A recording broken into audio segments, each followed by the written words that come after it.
Nuestro, nuestro ponente, el doctor Javier Hugo Morán Ruiz, es doctor en Ciencias de la Educación por la Universidad Enrique Guzmán y Valle. Es doctor en Ingeniería Industrial por la Universidad Nacional Mayor de San Marcos. Él es magíster en Administración de Negocios, MBA, y es máster en Coaching y Liderazgo por la Escuela de Posgrado de la Universidad San Ignacio de Loyola. Es bachiller en Ciencias con mención en Ingeniería Geológica por la Universidad Nacional de Ingeniería, por la UNI.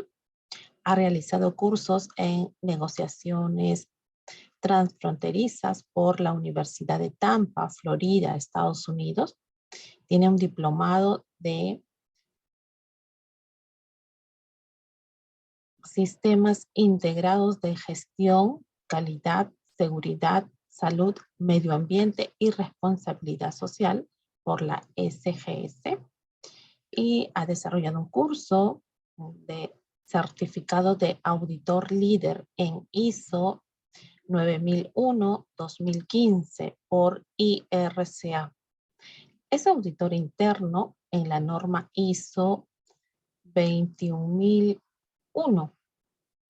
Es docente también de posgrado y de pregrado en las áreas de operaciones y gestión empresarial en la Universidad San Ignacio de Loyola. Y también en la Universidad San Martín de Porres. Actualmente es decano del programa de Ingeniería Industrial, es decano de la Facultad de Ingeniería y director del programa de Ingeniería Industrial. Es presidente del Comité de Acreditación de la Facultad de Ingeniería en la Universidad San Ignacio de Loyola. Es evaluador de programas de ingeniería por CINEACE y también por ICACIP. Entonces, vamos a darle la bienvenida a nuestro ponente de esta noche, al doctor Javier Morán Ruiz. La sala es suya, doctor. Los docentes van a tener a bien la disertación, esta situación tan, para nosotros tan caótica, ¿verdad? Esta transformación es la metamorfosis que ha sufrido la educación. Bien, bienvenido, la sala es suya. Buenas noches, estimada Magíster Zulmi Tenorio, y sin duda también todos mis saludos a lo largo del territorio nacional de nuestros colegas docentes. A mí siempre es un gusto, inmediatamente en cuanto la colega me refirió para poder participar, sin duda acepté, porque si algo creo que nosotros en el aprendizaje tenemos que aprender es el trabajo colaborativo. Hoy esta noche yo tengo objetivos, compartir con ustedes una propuesta de reflexión de lo que estábamos antes de la pandemia, durante la pandemia y ahora saliendo a un nuevo entorno, y también sin duda aprender de ustedes. Siempre digo que la verdad de la educación sucede en el aula, ¿no? Sucede en el momento en que el docente ingresa al aula y realiza el acto educativo. Así que siéntanse de mi parte que me encuentro muy satisfecho de contribuir con ustedes con el trabajo que hace nuestra colega Zulmi, mi compañera también de estudios, en Enrique Guzmán y Valle. Así que vamos a comenzar, y siempre con la mejor disposición, y entiendo que pueden hacer ustedes sus comentarios, preguntas por el chat. Si bien la modalidad es expositiva, dada el tiempo que se nos ha permitido, pero por favor, consultas, dudas, reflexiones, háganlas con toda libertad a través del chat, o entiendo que quizás de repente también a través del micrófono, por favor.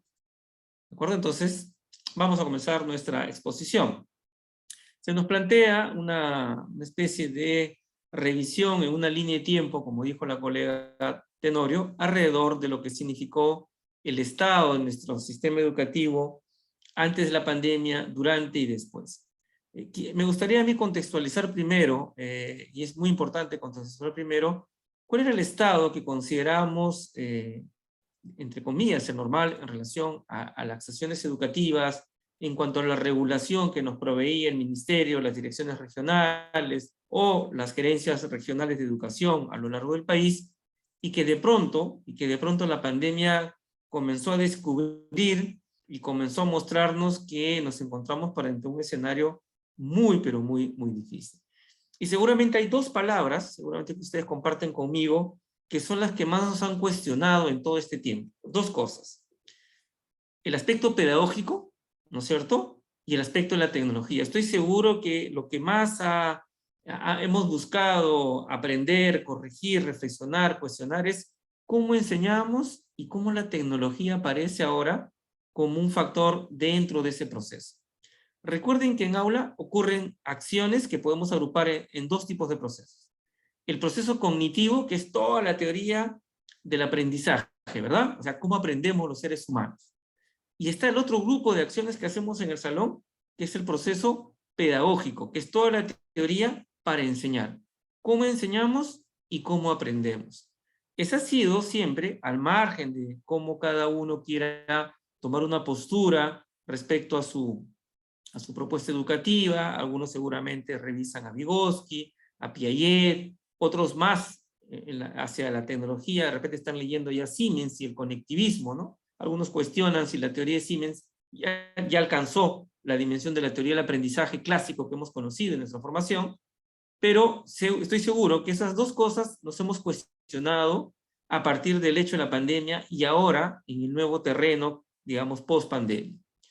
Nuestra práctica educativa expresada en la parte pedagógica y también en la parte cognitiva del aprendiz y la parte de la tecnología. ¿Cómo es que apareció la tecnología para convertirse, repito, y hay que entenderlo muy bien, convertirse en un aliado del maestro, ¿no? Es un riesgo, y yo sé que nos hemos equivocado, es un riesgo adoptar toda la tecnología que conocemos ahora, ¿no? Con mayor o menor dificultad y creer que esta nos convierte en buenos profesores. No. Yo estoy convencido que la tecnología más compleja se sujeta a la propuesta pedagógica que tiene el maestro, que a su vez viene de nuestro sistema educativo y que a su vez viene de las políticas educativas. Debemos entenderlo así. Esa es la condición que nosotros debamos tener. ¿De acuerdo, colegas? Entonces, esta es una primera idea que les transmito para mantener la hilación a través de toda la secuencia que vamos a dar. Pedagogía y tecnología. Pedagogía y tecnología. Muy bien. Entonces, bajo esta premisa que quiero que mantengamos a través de la conferencia, vamos a compartir nuestra presentación.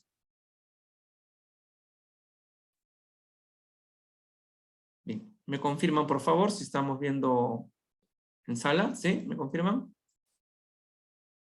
¿Se ve la presentación? Todavía no, pero vemos que se está iniciando, porque dice doctor Javier Morán ha empezado a compartir. A ver, me confirman, por favor.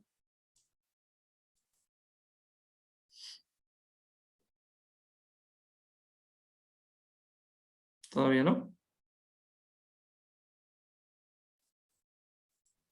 No, todavía no sale. Ya, a ver, se ha congelado un ratito, por favor.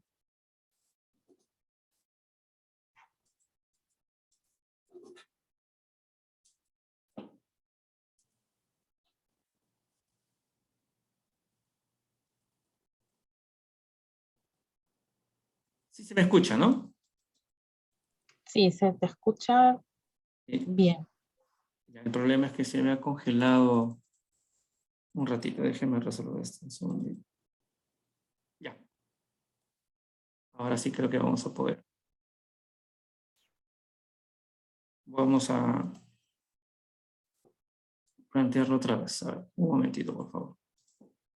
Parece que en la espera se nos quedó vinculado el archivo.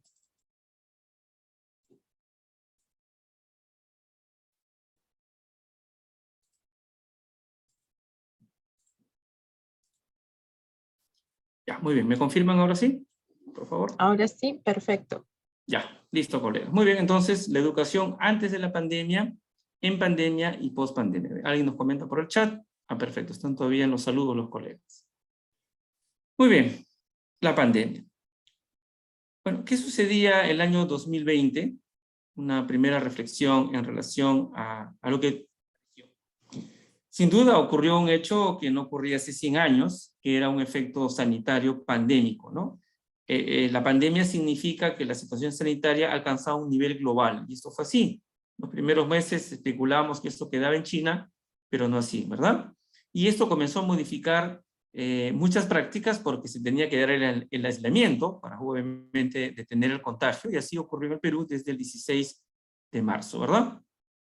Y uno de los efectos más importantes de la crisis sanitaria, sin duda alguna, fue el sector educativo, ¿no? Es decir, aparecía una situación acelerada de poder retirarnos de las aulas a comenzar a hacer un trabajo remoto que habíamos desconocido. Es verdad que habíamos en algún momento producido alguna actividad de manera remota, virtual. Seguramente que ustedes ya habían participado en alguna actividad de este tipo de manera esporádica, una conferencia, o se conocía ya, digamos, de hecho en otros países habían desarrollado prácticas de enseñanza virtual de muchos años atrás, pero que en nuestro caso, sobre todo en la educación básica regular, eran bastante desconocidos. Y lo eran porque evidentemente tenemos problemas de infraestructura. Seguramente ustedes son además testigos de las dificultades que hay en el tema de conectividad en la geografía peruana.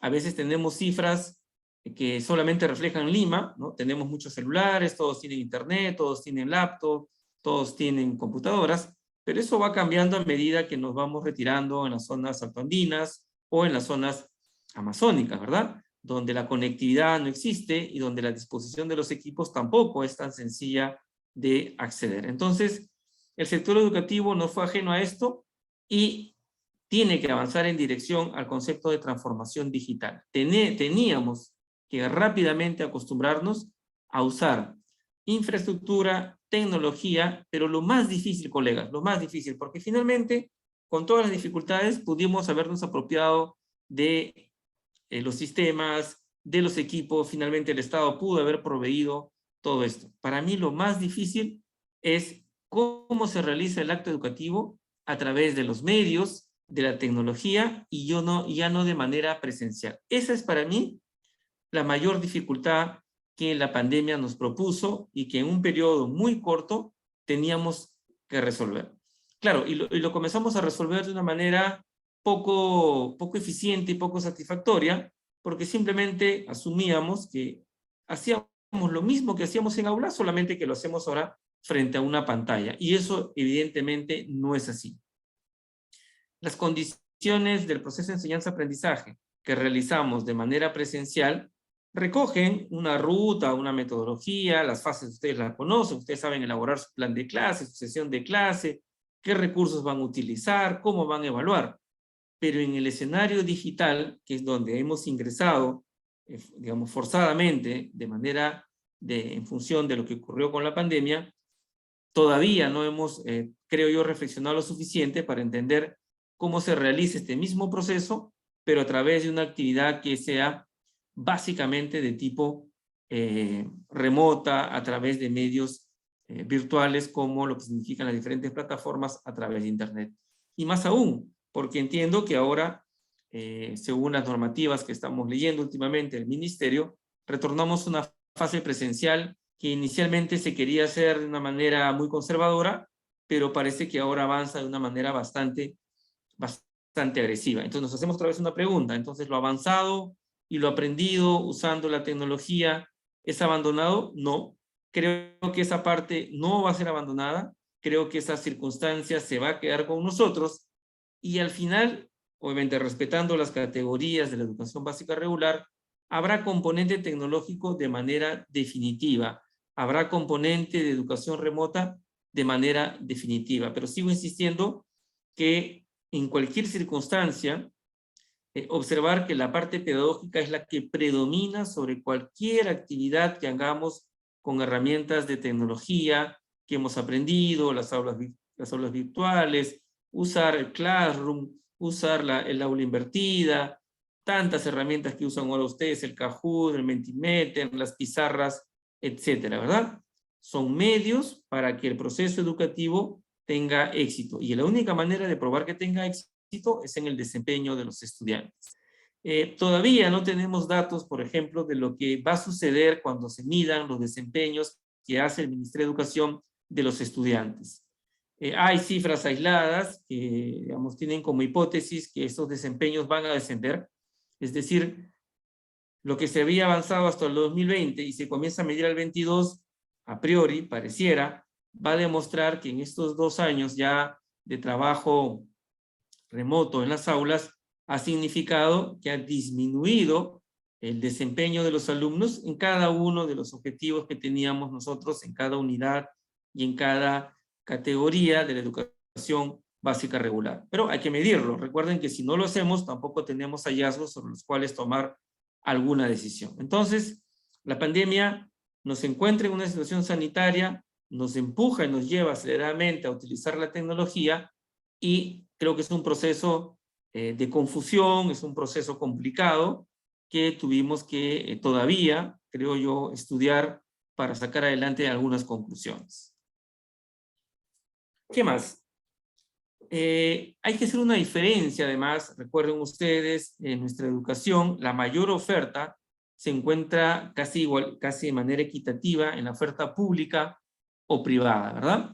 Y de manera que acá también tenemos que dar una diferencia entre lo que ocurrió en la prestación del servicio público educativo y lo que ocurrió en el servicio de público privado, ¿verdad?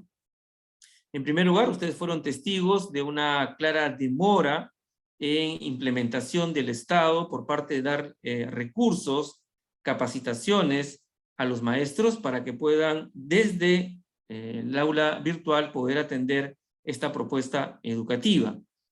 Se hizo de manera diferenciada, tardó bastante, ¿correcto? La adaptación, los recursos, recuerdo mucho las quejas iniciales de los colegas que denunciaban, ¿no? Que terminaban usando su plan de datos para poder soportar tantos envíos y mensajes y videos a través de WhatsApp, o problemas con la conectividad, o problemas con que el ministerio, las direcciones respectivas les pedían subir los resultados y claro, cuando todos lo hacían a la vez, se colapsaba el sistema, ¿verdad? Todas situaciones que no habíamos conocido, que recién estábamos aprendiendo, pero que se daban sobre todo en el servicio público educativo. ¿Qué pasaba en el sistema privado? En el sistema privado, lo que ocurrió es un colapso del servicio, de la oferta educativa, de los costos que manejaban y que generó, ustedes son testigos, generó un traslado de parte de los escolares de la educación privada a la educación pública. Claro, y como esta era remota, el problema de la capacidad de aula no se constituía en un problema, ¿verdad? Simplemente fue absorbido. Y bueno, eso fue lo que pasó en el sector privado, que no pudo responder, salvo excepciones también, a su capacidad de ofrecer una oferta bajo estas nuevas condiciones. Pero en el sector público, entonces, que tiene la obligación de poder resolver una situación de servicio como estaba planteada, repito, con la demora que reconocemos, se intentaron dar soluciones, se creó un programa, recuerden ustedes, Aprendo en Casa, hubo críticas sobre algunas metodologías, sobre algunas participaciones, por qué se usaban actores y por qué no se usaban a maestros, ¿no? Ahí la discrepancia era que estos actores comunican mejor que el maestro, en fin. Se encaminó, se comenzó con los últimos años de la educación básica regular y esto de alguna manera reflejó algún tipo de paliativo a lo que se tenía que alcanzar a través de esta modalidad de educación remota. Y para mí hubieron 3 implicancias, entre otras, ¿no? Obviamente no voy a hablar del tema sanitario y todo lo que hemos vivido, ustedes lo conocen, ¿no? El tema ya corresponde al tema de salud, pero sí recojo que hubo 3 implicancias concretas en relación al proceso de la pandemia, ¿no? Primero, que había que adquirir e implementar en gran medida tecnología, información y comunicación para poder cubrir las aulas presenciales, ¿no? Esto ya se había considerado en estudios anteriores cuando se hacía un análisis del nivel de integración que teníamos de la tecnología en educación en el Perú. Somos un país que no tiene todavía regulación que respalde planes de largo plazo sobre la integración de la tecnología en la acción, en el acto educativo, en el uso del maestro por parte de lo que tiene que proponer en el aula. En segundo lugar, había que emplear virtualidad, plataformas de aprendizaje, campus virtual, dispositivos móviles, ¿no?, que ha sido finalmente, creo, el dispositivo que más ha ayudado a los maestros a mantener el aprendizaje, sobre todo a las evidencias del aprendizaje de los alumnos, como mecanismos de contingencia para poder dar soporte a los procesos que se realizaban. Y por último, monitorear en la medida de lo posible los espacios de actividad académica no presencial, de manera que se garantice que la calidad de educación se puede impartir. Entonces, estas han sido las situaciones que no teníamos preparada, que no teníamos planificada y que hemos ahora en el camino comenzado a desarrollar. Entonces, lo primero me ha permitido contextualizar, ¿no?, qué impactó la pandemia en nosotros, cuáles fueron las carencias y cuáles fueron un poco las lecciones de este primer paso. Pero ahora en el caso nuestro, en el contexto nuestro específico, ¿qué podríamos rescatar? Y que había que considerar como algo importante. Primero, de acuerdo a datos del Banco Mundial, nuestro Producto Bruto Interno se encontraba en un 3.1%, actualmente nuestro crecimiento es menor a esta cifra, y un déficit fiscal que iba cayendo, que ahora ha aumentado, porque obviamente como la única manera de garantizar el crecimiento de la economía es haciendo gasto fiscal, o sea que el Estado haga obras, y en las reservas internacionales se mantenían a un 30% del PBI. ¿Por qué cito todo esto? Porque sin estas condiciones no habríamos tenido los recursos necesarios para poder dar sostenimiento a todos estos programas de bonos hacia la población y toda la cantidad ingente de recursos que necesitaba el sector para poder recuperar sus actividades, digamos, bajo cierto control de la actividad educativa. Por otro lado, al momento de la pandemia, el presupuesto asignado al sector era de 3,7% del PBI. Es verdad que si hacemos la suma de las inversiones en el sector producto de la pandemia, este valor es mayor, pero no es un tema que se haya presupuestado, solo que se tiene que atender por la emergencia sanitaria. Es decir, el que se estén otorgando más y más presupuestos, y ahora sobre todo que regresan los jóvenes y los niños al colegio, no significa que ese sea nuestro presupuesto definitivo. Simplemente que al momento de la emergencia sanitaria ya era 3.7. Lo demás es solamente producto de la contingencia.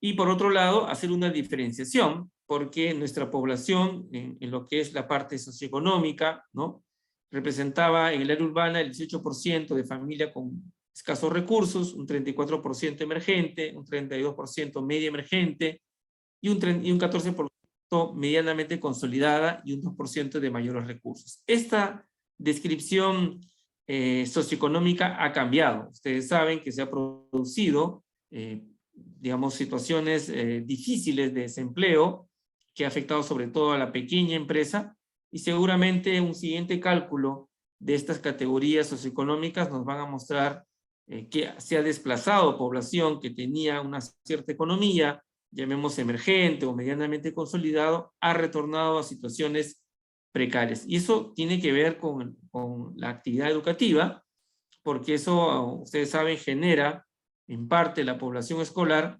deserción escolar por convertirse en parte del proceso económico que la familia necesita, y también obviamente otros aspectos de recursos que no se puedan cubrir y que hacen que finalmente el alumno ni siquiera pueda mantener su educación de manera remota.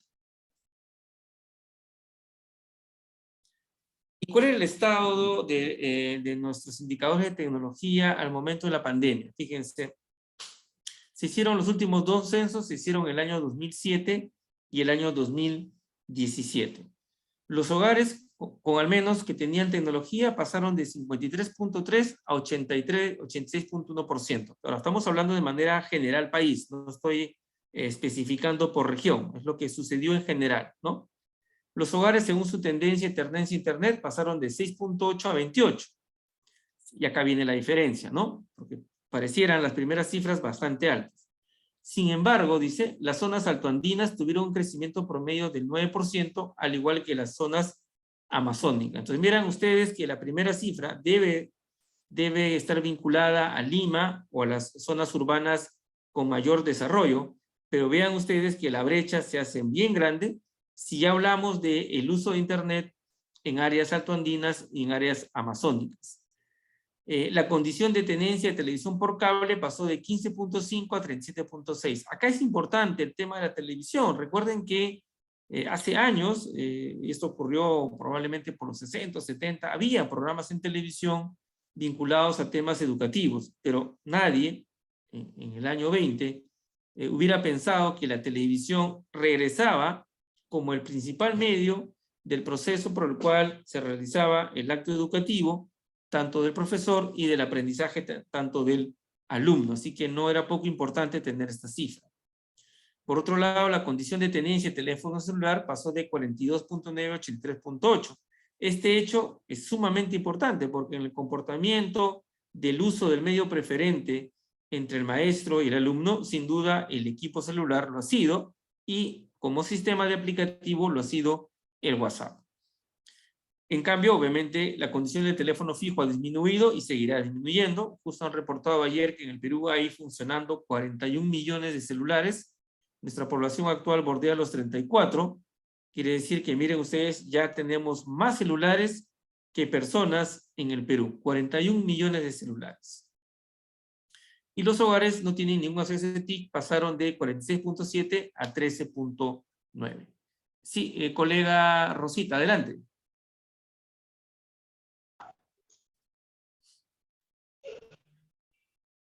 Sí, le escuchamos. Colega, levantó la mano.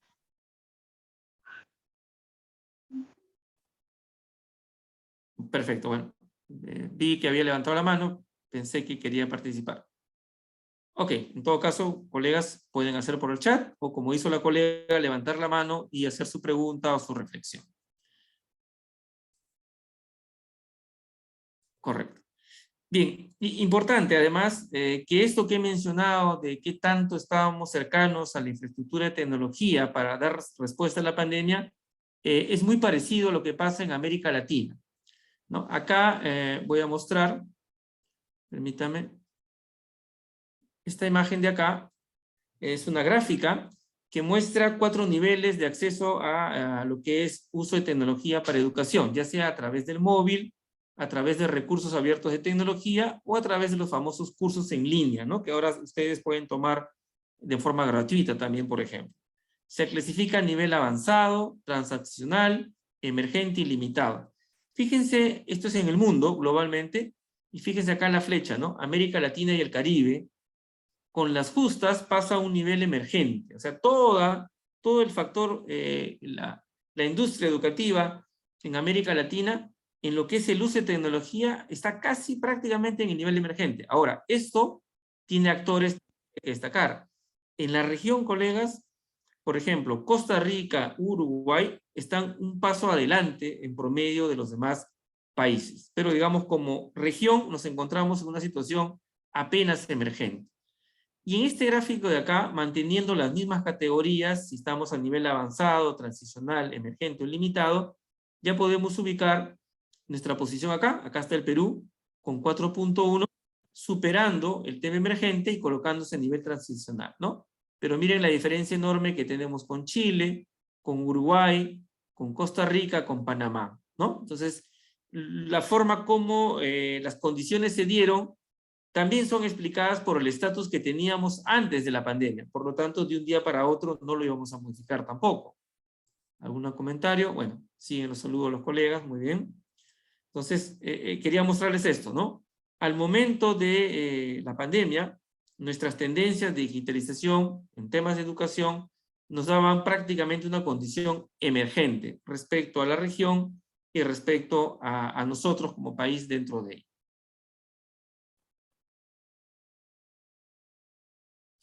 Bien, y entonces, de pronto, como les dije al inicio, innovación, pedagogía y tecnología.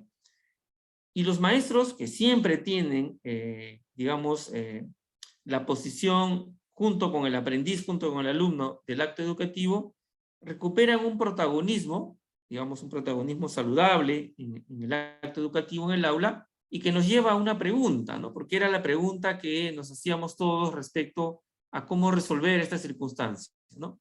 ¿Cuáles son las competencias docentes para innovación pedagógica en el contexto de la cultura digital? Como ven acá, no estábamos hablando de cualquier competencia docente, sino estamos aquella que le permita innovar sus procesos de enseñanza, pero en un contexto, en este caso, por ahora, 100% digital. Entonces, yo diría que quienes tuvieron mayor éxito en esta adaptación son los que tuvieron una lectura diferente de su proceso pedagógico, que lo manejaban en aula presencial, que manejaban recursos, que manejaban estrategias, pero que son distintas a un entorno como el que estamos en este momento nosotros realizando, ¿no? Entonces la pregunta, el cuestionamiento que nos hacíamos es si los docentes y los maestros podrían haber resuelto una situación pedagógica en una condición totalmente nueva para nosotros. Y bien, obviamente, si hablamos de este punto de partida, encontramos serias dificultades, no solamente nuestras, también del propio Estado, con los recursos, en relación a cómo enfrentar esta implementación, que como dice acá, nos resultaba extraña, para nosotros extraña, en otros países no, y por lo tanto teníamos que resolver, ¿no? Ya era un déficit que teníamos nosotros. Y acá viene un primer tema, ¿no?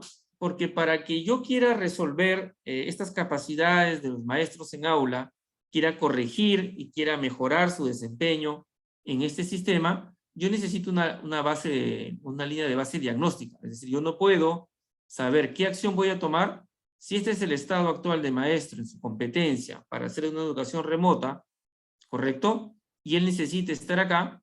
Entonces, si yo no tengo un estado diagnóstico, no sé qué acciones voy a llegar para llegar al otro punto. La línea base diagnóstica es fundamental y no sé si el ministerio ya ha hecho estos trabajos. Podrían ser trabajos de nivel nacional, podrían ser trabajos de tipo regional, de repente nororiente, centro-sur, en fin, para realmente saber cuál es la línea base. Porque si yo puedo saber hacer un diagnóstico de línea base de manera diferenciada, puedo crear una serie de planes, proyectos que permitan que el maestro llegue a una condición deseada, pero a partir de reconocer qué tan lejos está de esta condición, ¿no? No es que sea un tema que simplemente se determine, sino que tengo que saber cómo lo va a poder lograr. Entonces, para esto tenemos que plantearnos proyectos, y generalmente cuando uno habla de esto a nivel del Estado, siempre se considera como prioridad que hay que equipar, que hay que tener utilitarios, que hay que crear contenido digital en las computadoras, y eso está bien, ¿no? Eso está bien. Pero tan importante como eso es cuáles son las capacidades que el docente va a adquirir para que use estas herramientas de la manera más eficiente posible, ¿no? Entonces, la pregunta está ahí, sabemos que tenemos que resolver, que el docente no es que recupere su protagonismo, solo que ahora ese protagonismo necesita mucha, pero mucha adaptación. Si algo yo reconozco en los maestros en aula, en esta etapa de la pandemia y en el proceso que se viene, colegas, es una enorme, enorme capacidad para saber adaptarse. Quizás inclusive más importante que planificar hoy es qué tanta capacidad tengo para adaptarme frente a esta situación. Yo creo que esa es la otra cualidad que podríamos distinguir. Bien, todavía hay unas consultas ahí en sala.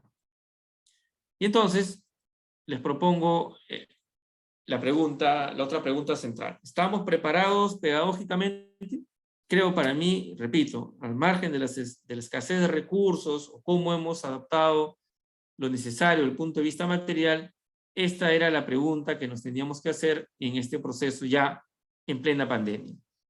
Durante muchos años, las instituciones de educación, ¿no es cierto?, han adelantado de manera decidida sus procesos para calificar al profesorado, se han realizado recursos, siempre durante los años, además hay una regulación, hay una serie de procesos que, para que ustedes vayan adquiriendo nuevas calificaciones y orden en esta estructura de la carrera magisterial, siempre estuvo previsto realizarlo de manera periódica y sistemática. La pregunta es ahora si incorporamos esta pregunta, pero en una tendencia donde los procesos de aprendizaje han llegado con fuerza a través de la tecnología, ¿no? Entonces, la educación desde el nivel básico regular hasta la educación superior universitaria tiene un contexto de digitalización intenso. Es una realidad que no va a cambiar. O sea, el hecho de que regresemos al aula de manera presencial no va a eliminar la intervención que ha tenido la tecnología como medio para el acto educativo. Y entonces, y esto lo conversaba con unos colegas, y ahora les voy a comentar más adelante un libro que publicamos con colegas de 7 países, ¿no? Y nos preguntábamos, ¿pero qué pasa con el conductismo, el conductivismo, el constructivismo, que fueron las teorías de aprendizaje, las teorías del conocimiento que abrazamos todos desde hace siglo y medio, y que construyeron en varios momentos corrientes, que obviamente detrás corrientes ideológicas, porque recuerden que la pedagogía es una ciencia muy ideologizada, ¿correcto? Y con la cual hemos construido nuestra forma de ver la sesión de clase, hemos construido el proceso con el cual el alumno adquiere una competencia, ¿correcto? El proceso con el cual marcamos la evidencia del desempeño del alumno. Estas teorías que han construido, además desde nuestra formación en la universidad, quedan de lado, ya no se convierten en la referencia que teníamos. Creo que no. Mi respuesta personal es que no. Sin embargo, deben ser reflexionadas. No sé si ustedes han tenido la oportunidad de tener la referencia de una teoría llamada el conectivismo, de un autor apellido Sí, que publica en el año 2004 lo que algunos, no todos, consideran la teoría del aprendizaje de este siglo de la tecnología, que es el conectivismo. Él dice lo siguiente, ¿no? Y a priori, obviamente, abro el debate sobre este punto. Justo ya aparece una primera consulta. Abro el debate, ¿no? Sobre este punto. Siemens argumenta que las teorías que dieron luego consecuencia al conductivismo, al cognitivismo, al constructivismo, se dieron en un contexto cultural, social, económico, donde la tecnología no tenía, del punto de vista social, una participación en la vida de los ciudadanos. No se olviden ustedes, maestros, que el alumno ya es un ciudadano, un sujeto digital, ¿no? Incluso usamos la palabra nativo digital. De repente ustedes solamente los ven por las redes sociales o porque son hábiles para jugar, pero toda su vida culturalmente se está construyendo a través de los mecanismos digitales. Hace años de repente del aula salían y su vida era diferente como sujetos, como individuos o como ciudadanos, luego como adultos, pero ahora no. El mismo comportamiento, el mismo uso de la tecnología está en sus casas, en su vida y en las aulas. Entonces Siemens dice que deberíamos reflexionar la construcción de las teorías que tomamos como referencia para enseñar y aprender, porque fueron realizadas en un contexto en el cual la tecnología no había modificado la forma de vivir de los seres humanos. Y de hecho, él incluso cita a Vygotsky, ¿no? Vygotsky estaría, dice él, ¿no? Es su opinión, estaría muy satisfecho de que se esté cumpliendo el hecho de que el acto educativo es un acto social y que la interacción con el sistema que nos rodea determina qué es lo que aprendemos y cómo lo aprendemos. En fin, yo dejo ahí abierta la discusión, la reflexión, si es que estamos también en camino a un nuevo proceso de renovación pedagógica, como se produjo en su momento con el conductivismo, con el cognitivismo, ¿correcto? Porque recuerden que así sucedió, y de frente estamos frente a una próxima corriente pedagógica que determine cómo la tecnología se integra de manera sistemática. Muy bien, acá el colega Salas, por favor, voy a comentar su opinión. Dice, para lograr los objetivos pedagógicos ha sido necesario empoderarnos y emplear recursos TIC, pero estos recursos deben ser empleados adecuadamente según los objetivos de cada sesión, propósito y competencia. Sin duda, colega. Más adelante justo vamos a entrar a esto que usted menciona. Yo les voy a proponer cómo era la sesión de clase y cómo me la imagino ahora, y seguramente ustedes también lo están haciendo así. Así es, como lo dice el colega Salas, exactamente así. Es decir, cuando aparece el recurso TIC, no es un uso indiscriminado, no es un uso que me empodera a mí en la ventaja, sino que tiene que tener una articulación con lo que yo deseo. Es decir, ¿yo uso aula invertida para todo? No. ¿Yo uso un podcast para aprendizaje? No. ¿Yo uso un proyecto que use herramientas digitales? No necesariamente. Es decir, y vamos a verlo más adelante, es decir, cuando ya integramos la TIC con el aspecto curricular, realmente el maestro se ha empoderado, se ha apropiado de la tecnología y no ha ocurrido al revés, donde la tecnología lo domina y lo obliga a hacer cosas que no están vinculadas con lo que él quiere establecer en su plan de clase, por ejemplo. Muy atinada su comentario, colega Salas, es correcto y comparto su opinión. Muy bien, entonces, ahí tenemos un tema a revisar. Las TIC y la transformación digital han llegado para transformar el aula y potenciar, ojo, dice la palabra, potenciar el trabajo docente. Y bueno, me conoce la colega Zulmi, mi postura siempre en mis estudios de educación siempre ha sido vinculadas a las opiniones y al pensamiento de Vygotsky. Y obviamente para mí el acto educativo en el aula no es un acto aislado. Considero que el aprendizaje y las competencias se dan en interacción. Y déjeme decirle que lo que les decía respecto a esta, digamos, ciudadanía digital que vivimos todos en mayor o menor medida, está vinculada a las revoluciones industriales. Nos encontramos en la cuarta revolución industrial, cuyo mejor representación es toda la transformación digital. Esto interviene en el acto educativo necesariamente, por lo menos es una opinión que creo algunos podrán compartir, y dan realmente elementos de la salida, de lo que va a entender el aprendiz, de cómo lo va a entender y para qué le va a hacer uso su aprendizaje. Recuerden que la revolución industrial que comenzó con la máquina de vapor a finales del siglo XIX, luego pasa al uso intensivo de la electricidad, pasamos a la automatización, y la cuarta revolución industrial es la automatización, pero conectada. Es decir, yo podría haber hecho un robot en la revolución industrial 3.0, pero ahora ese robot está conectado con millones de equipos, artefactos, con personas. Entonces, entre la revolución industrial 4 y la 3, la diferencia sustancial es la conexión. Es la conexión, ¿correcto? Y entonces aparecen todos estos conceptos, en el caso nuestro, todos vinculados a tecnologías de información y comunicación, que tienen alta influencia.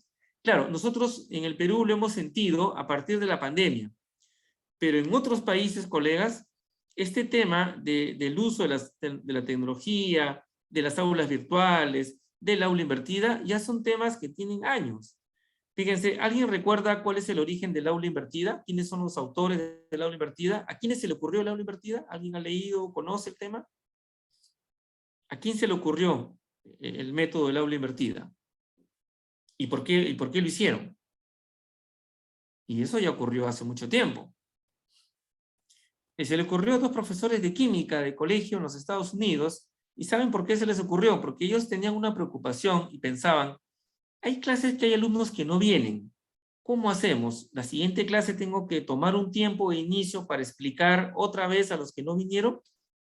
Pues miren, una preocupación de la inasistencia de alumnos llegó a pensar a dos profesores de ciencias, de química de un colegio en Estados Unidos, a pensar que ellos podían crear contenido para que el alumno lo pueda ver de manera autónoma, o sea, sin ayuda, y que cuando venga a clase ya desarrollen, digamos, acciones de aprendizaje basados en la elaboración y ya no en los fundamentos o en la teoría, porque eso ya lo habían podido resolver ellos de esta manera. Entonces, una situación de este tipo dio origen a un método que ahora ha renacido, se ha vuelto popular, pero que en verdad tiene muchos años, ¿no? Entonces, en aquellos países donde esta revolución industrial se ha aproximado mucho más, estos aspectos que estamos mencionando ya han ocurrido. En nuestro caso, se descubren de manera intensa porque la pandemia nos obliga a tomarlo de esta manera. Bien, con todo el ánimo, por supuesto, y la libertad que tengan ustedes de compartir mi punto de vista, obviamente, nunca trabajo con pensamiento absoluto, comenzamos a ver el concepto de la nueva aula. Cómo nos estamos mirando en la fase de cierto control, yo creo que bastante control de la situación sanitaria, y nos vemos ya sentados en un momento post pandemia respecto a nuestras acciones educativas. Esta nueva aula, que no va a abandonar la tecnología, a pesar que regresemos a la presencialidad, está construida basada en un concepto de conectividad, porque eso es lo que hemos creado a partir del uso intensivo del Internet.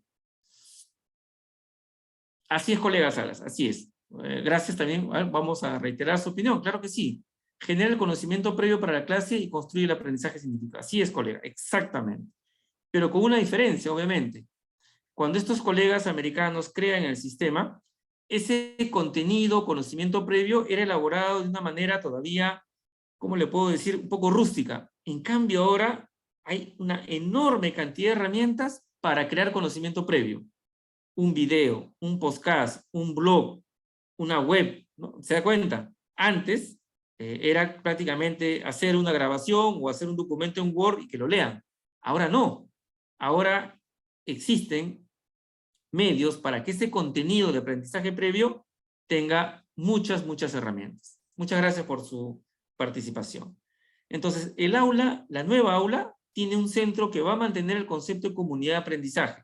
Claro, comunidad que es fácil construir cuando estoy en internet, ¿no? Por eso que los chicos se afilian rápido a las redes sociales. Nos vamos a encontrar, vamos a compartir. Por ejemplo, ustedes no pueden negar que este espacio virtual acelera la posibilidad de compartir conocimiento, experiencia, trabajo, proyectos que no nos permite la presencialidad, por lo tanto no tienen por qué ser antagónicos. Hay que aprovecharlos. Nos permite aprender y recibir y nos permite desarrollar habilidades. Fíjense ustedes qué tan difícil era antes, por ejemplo, hacer una conferencia, un congreso y traer expositores internacionales, ¿no? Los costos, los pasajes. Ahora no. Ahora podemos aperturar salas con expositores internacionales de manera inmediata, rápida y de rápida aceptación, ¿no? Entonces, esa es una ventaja, por ejemplo, que tenemos que apreciar. Entonces, el aula, la nueva aula, al margen que regresemos a la presencialidad, es un aula que va a centrar su idea en la comunidad del aprendizaje, que va a buscar compartir y que va a crear mucho espíritu de trabajo colaborativo. ¿Cómo creo yo que es la sesión de clase tradicional? O sea, lo que quiero que veamos es cómo es el círculo de mi plan de clase que yo debería cumplir independiente de que sea presencial, semipresencial o remoto. Mi sesión de clase tiene que tener un propósito. O sea, un maestro debe trabajar su sesión de clase sabiendo qué competencia, qué habilidad, qué capacidad el estudiante va a adquirir. Independiente si estamos hablando de matemática, literatura, el área disciplinaria que fuera. Si yo no entro a clase con la idea clara de lo que va a adquirir ese estudiante, puedo terminar haciendo una clase con esfuerzos, con recursos, pero que no va a lograr su objetivo. Un siguiente paso de ese propósito es asociarlo a un contenido específico, a un tema específico, ¿correcto? Y ese contenido ahora, tengo la ventaja, tengo muchas herramientas que puede tener formato digital, cosa que antes, a ver, todos ustedes igual que yo hemos usado papelógrafos, ¿no es cierto? Hemos usado tarjetas, ¿se acuerdan?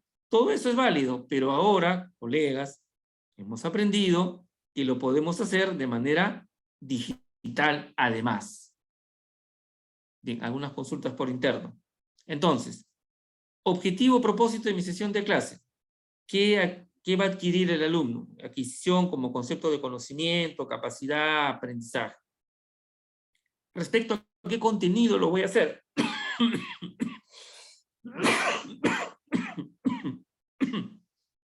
Perdón, colegas. ¿Qué contenido va a tener? ¿Correcto? Tercero, y esta es la parte que yo digo siempre, es la parte donde el maestro se luce, ¿no? Donde el maestro demuestra realmente que es un gran maestro. La estrategia, es decir, ¿qué actividad voy a crear para que esa capacidad sea adquirida en relación a un tema específico? El material didáctico, repito, puede ser el que usan ustedes convencionalmente, pero ahora tengo recursos en la red para crear esa actividad. el momento que yo diría que califica, realmente califica a un maestro en clase es qué construye él, qué diseña, ¿qué cosa es estrategia? La actividad. Por ejemplo, seguramente ustedes conocen la técnica del museo. Se abre el debate, se abre el tema y cada grupo pone un papelógrafo. Entonces el salón se llena de papelógrafos, así como en los museos uno recorre esculturas, cuadros, ¿verdad?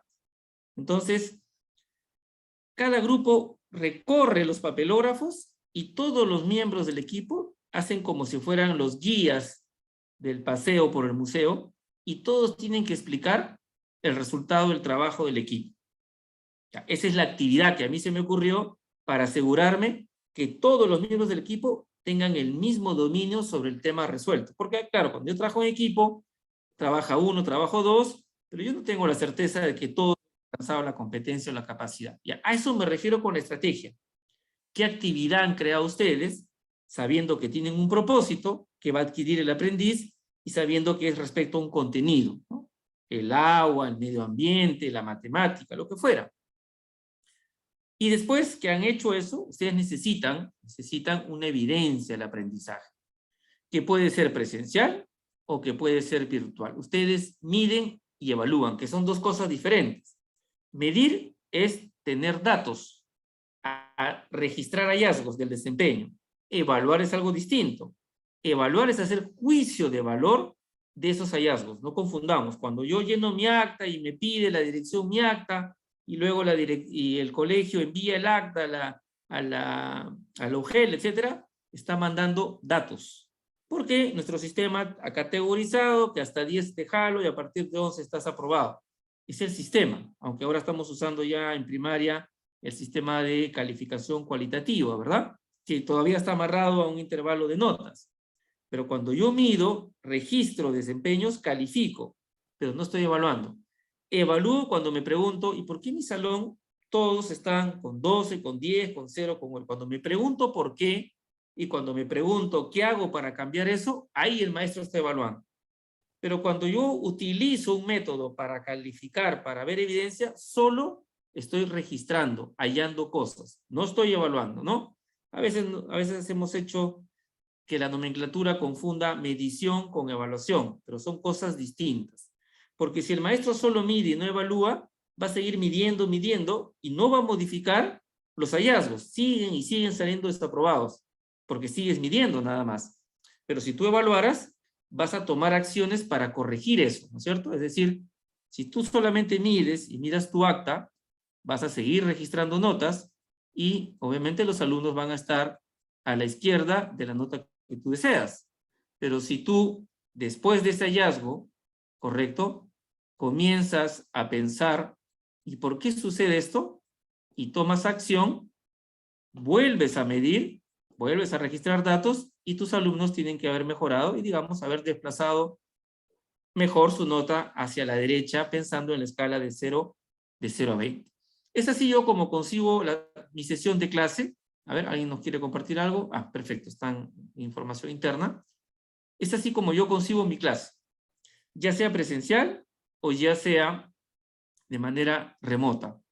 Sin embargo, esta sesión de clase que podemos compartir, reflexionar, debatir, tiene ahora la presencia de un contexto digital global que antes no existía. Es decir, nuestro alumno en aula y afuera tiene su pensamiento y el uso de la tecnología de manera permanente. Entonces, está influenciado por las tecnologías de información y comunicación. Está influenciado por un pensamiento computacional. La computadora lo es todo.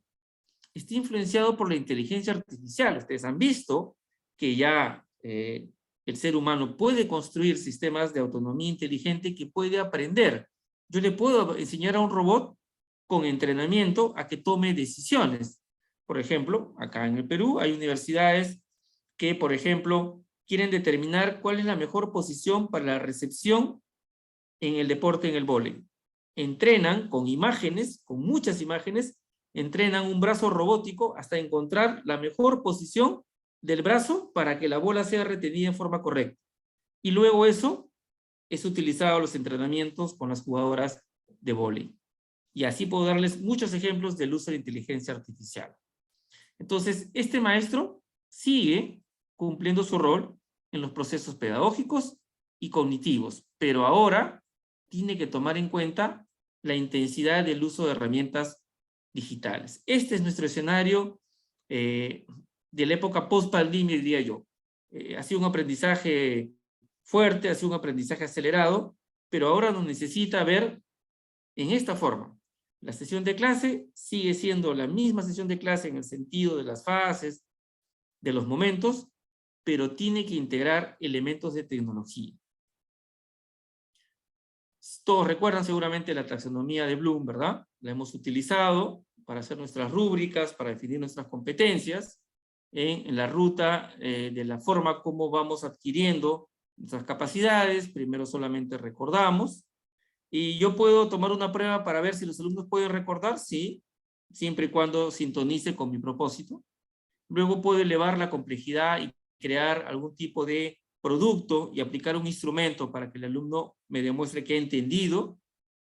Puedo hacer que pase al siguiente nivel y que pueda aplicar, y obviamente a partir de acá ya el nivel de complejidad y de respuesta del aprendizaje es mucho mayor, porque pueden recordar, pueden entender, pueden aplicar, pero analizar supone un nivel de apreciación distinto del problema que enfrenta el alumno, que ya le permite descomponer la problemática, identificar factores, alterar esos factores para llegar a una solución. Luego puede evaluar, es decir, está en la capacidad, y esto es complejo, ojo, está en la capacidad de, frente a un problema, encontrar más de una solución. Eso no es fácil, y elegir la solución más apropiada. Y por último, capacidad para crear o innovar. Entonces, tenemos que desarrollar junto con esto una capacidad de percepción. Recuerden que hay mucha, pero mucha información, digamos, accesible a los estudiantes. ¿Cómo se capta esta información? Preferentemente, cuando son muy pequeñitos, tiene que ser a través de sus sentidos, ¿correcto? La parte cognitiva, ¿cómo procesa información? O sea, ya la captó, ¿no es cierto? A través de los medios las ha captado. Pero ahora, ¿cómo procesa esa información? La parte de la experiencia, la parte aplicativa, ¿no? Comunicación, logro, demostración, y luego el comportamiento, ¿no? ¿Cuál es su actitud, su voluntad, sus hábitos de estudio? El famoso trabajo en casa. Por ejemplo, ¿ustedes qué opinan? ¿Ustedes qué opinan de esta idea de que todavía hay propuestas educativas que siguen dándole intensidad de tarea a los alumnos después de su horario escolar? ¿Qué opinan de eso, por ejemplo? Hay que mantenerlo, es importante, se vuelven flojos. ¿Qué dicen ustedes? O en verdad los alumnos es suficiente con lo que ellos pueden darle tiempo en su horario escolar. ¿Qué opinan de esto que siempre ha sido un debate en los sistemas educativos? ¿Consideran apropiado no dejar tareas? ¿Siempre hay que darlas? Colegas pueden dar sus respuestas en el chat del Zoom, pueden levantar su manito también para que interactúen con el doctor Javier.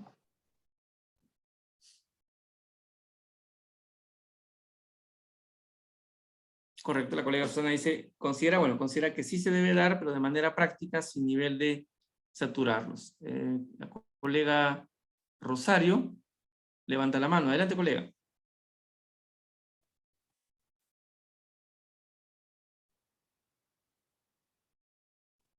Ya, otra colega nos menciona, es importante que el estudiante demuestre en aula lo que ha aprendido. En aula, ¿no? O sea, usted consideraría que debería terminar en aula todo el proceso de la sesión de clase, hasta incluso la evidencia del aprendizaje. Correcto. ¿Sí? De hecho, y esto es debatible, ¿no? Pero los sistemas educativos que por lo menos tienen el mejor desempeño en las pruebas mundiales son sistemas educativos que hace tiempo ya no ofrecen un sistema de tareas en casa, han disminuido inclusive la carga en su sistema escolar. Y bueno, claro, una cosa son las pruebas globales y otra cosa es cómo se desempeñan realmente como ciudadanos o como estudiantes, ¿no? Pero ellos, por ejemplo, han reducido carga horaria y no dejan tareas para la casa, ¿no? Claro, ustedes saben que además hubo un estudio que demostró que en Lima metropolitana, no hablo de todo el Perú, de que, bueno, esto fue antes de la pandemia, ¿no? El 70% de las tareas que se encomendaban a los niños, jóvenes, escolares, no eran realizadas por ellos. El 70% de las tareas que un profesor finalmente verificaba no las había resuelto el alumno en cuestión, ¿no? Perfecto, acá nos comenta un colega, deben ser dosificadas. Correcto, sí, es verdad, ¿no? Y el dato que les doy es real, ¿no? 70% de las tareas eran realizadas por terceros, ¿no? Los típicos profesores que son contratados por horas, por los padres de familia, que tampoco tienen tiempo y terminan culminando su tarea. Es más, no sé si les ha pasado a ustedes en su localidad. Yo hace años que, bueno, no voy a las librerías con fines, pues, antes como padre de comprar libros y plumones, estas cosas que antes hacía, pero me di cuenta de algo. Los colegios que están cerca, las librerías que están, cerca a los colegios, piden información de qué piden los maestros y tienen ya cosas preelaboradas. Por ejemplo, venden ya armado el sistema solar, venden armado una serie de cosas, hacen ya informes, tareas, monografías. De tanto tiempo que tienen ya comunicación con los escolares de cierto centro escolar, han aprendido a elaborar cosas preelaboradas. El profesor pide en ciencia de ambiente, quiero que hagan el sistema solar, el alumno va y lo compra, por ejemplo, ¿no? Y claro, como lo ha presentado, el profesor dice, bueno, lo ha hecho, entonces su calificación está determinada de esta cierta manera. Pero eso nos lleva a algo interesante, fíjense, y yo, aunque mi desempeño es en educación superior universitaria, el principio pedagógico es el mismo, eso no hay ninguna situación que nos diferencie. Y cuando yo capacito a mis colegas en la universidad, siempre les digo lo siguiente, ¿no? Muy importante es que el alumno reciba la comunicación del profesor del tipo de objeto, producto que él va a elaborar para ser calificado. Es importante que eso quede muy claro y que este alumno sepa claramente cuáles son las partes que él va a tener que llevar adelante para entregar este producto que luego el maestro va a calificar como evidencia de su desempeño, como evidencia de su competencia. Muchas veces al estudiante no le queda claro qué cosa es lo que quiere que el maestro quiere que él elabore. ¿En qué consiste esto? Y al no quedarle claro, el proceso de aprendizaje va a ser un proceso de aprendizaje incompleto. Puede ser que lo haga bien, puede ser que lo haga mal, o sea, un asunto del azar. Pero cuando un maestro propone el producto educativo, tiene que mostrarle la ruta al alumno para que él realmente se apropie del proceso. De manera que mañana, pasado, cuando lo tenga que hacer, él no tenga que estar repitiendo como a memoria lo que hizo, sino solamente recordar los pasos para poder realizarlo. Esto permitiría, por ejemplo, eliminar un conjunto de tareas que son tareas llamadas entregables, pero que no evidencian in situ qué elaboración ha hecho el alumno. Nos van comentando, interesante. Deben tener hábito de estudio, ¿correcto? Así es.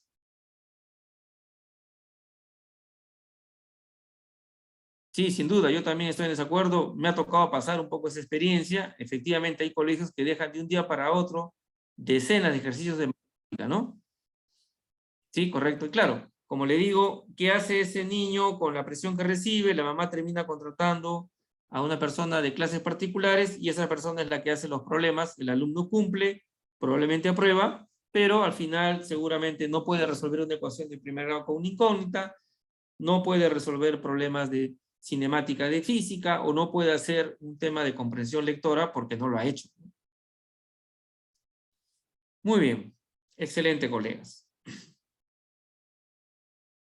Entonces, veamos ya de la perspectiva docente cuáles son los pasos que nos van a llevar a garantizar que seamos protagonistas claves de esta educación en el contexto digital. Ya estamos en el momento, repito, la parte sanitaria no la vamos a comentar, estamos, entiendo yo, todos ya vacunados, como me dicen los colegas biólogos, el virus tarde o temprano se va a comportar como se está comportando, es decir, está contagiando mucho, pero está siendo poco agresivo. Claro, todavía fallecen personas básicamente porque no se han vacunado, o se han vacunado y tienen otras situaciones sanitarias personales complejas. Y parece que hemos llegado al punto donde cada variante es más contagiosa, pero no nos causa mayor agresividad que, bueno, la molestia, la fiebre, la congestión, pero ya no nos quita el oxígeno, ¿no? Que es la gravedad que produce con la neumonía atípica. Entonces, por ese lado, el tema sanitario no lo voy a comentar, no es de mi especialidad ni el motivo de la conferencia, sino pongámonos a ver ahora, ya en la etapa post-pandemia, esta educación no retorna al esquema original y hay que trabajar para ingresar a este contexto de la manera más eficiente posible. Entonces, retornamos a nuestra sesión de clase y vamos a agregarles algunas preguntas, ¿no? Más específicas a partir de nuestras nuevas posibilidades. ¿Qué deben saber? ¿Qué deben resolver? ¿Y qué actitud deben tener? ¿No? Recuerden que la adquisición de la capacidad o competencia no es un tema que sea compartimentado, o sea, hay conocimiento, hay fundamentos, hay capacidades y hay actitudes para resolver, ¿no? Hay que establecer en el estudiante no solamente que se apropie de conocimientos o habilidades para resolver algo, sino que es muy importante la actitud que toma para hacer suya la competencia de manera integral. Muy bien, acá nos comentan.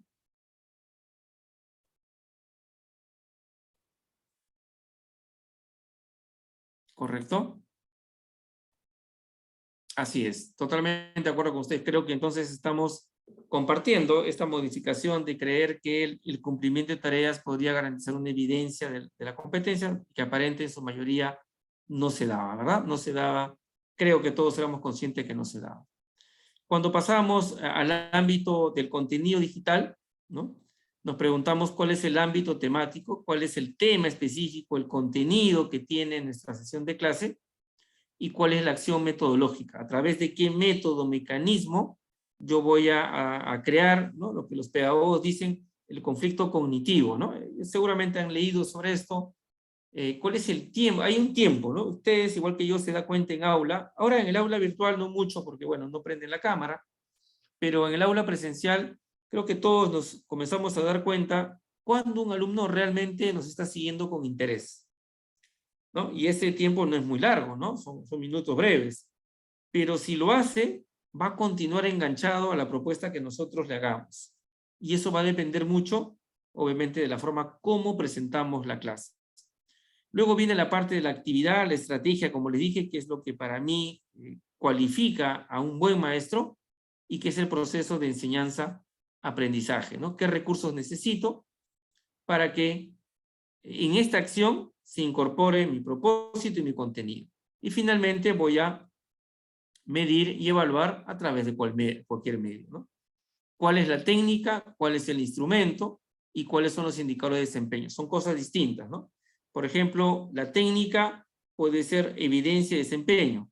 El instrumento, creo que todos ustedes lo usan, la rúbrica. Y esa rúbrica tiene criterios de desempeño, específicamente qué cosa voy a evaluar. Pero puedo usar otras cosas. Por ejemplo, puedo tener como técnica la evidencia de una elaboración. Puedo para eso crear un producto, o sea, una elaboración, y los indicadores respectivos que correspondan, ¿no? Quiero hacer una medición sobre algún tipo de registro, puedo usar una prueba escrita y obviamente el indicador que corresponda al contenido de esa prueba escrita. Y eso hay que ir manejándolo y aprendiendo. Nos habíamos acostumbrado también un poco a que todo lleve siempre a un tipo de prueba escrita y eso no necesariamente debe ser así, ¿no? Yo les comento una experiencia. Yo evalúo programas de ingeniería y obviamente tengo que evidenciar si esos alumnos de los programas de ingeniería han alcanzado lo que dice su perfil de egreso, es decir, que son capaces de hacer ciertas cosas. Y en un curso de robótica, le pregunto al profesor cuál es el producto que él le propone a los alumnos crear, y esa creación él considera la evidencia del desempeño. Y él me dice que les toma una prueba escrita. Y bueno, ahí ya pues me quedó la interrogante. La pregunta sería, ¿una prueba escrita sería un instrumento, un producto para evaluar la capacidad de elaborar algún tipo de equipo automatizado? ¿Qué opinan ustedes? ¿Será esa el instrumento correcto? ¿El producto correcto? ¿Una prueba escrita? Para un alumno que tiene que demostrar que puede elaborar un sistema automatizado, que haga algo de manera automatizada. ¿Les parece que sería el mejor resultado tomar una prueba escrita?